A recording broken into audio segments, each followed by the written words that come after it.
37 araw na lang, Pasko na.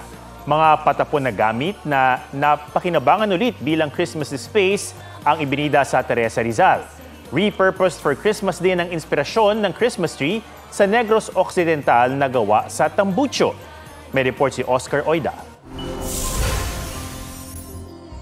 Kabuting gawa sa goma, bulaklak na nabuo mula sa takip ng electric fan at mga plastic bottles na naging petals.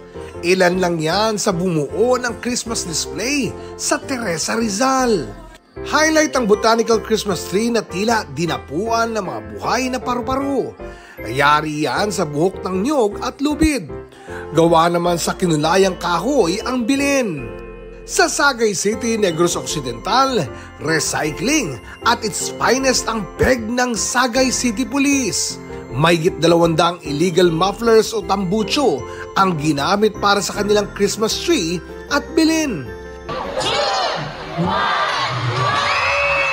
Sa Boac, Marinduque, dinumog ang pagpapailaw sa kanilang giant Christmas tree. Christmas around the world ang tema ng mga display sa plaza.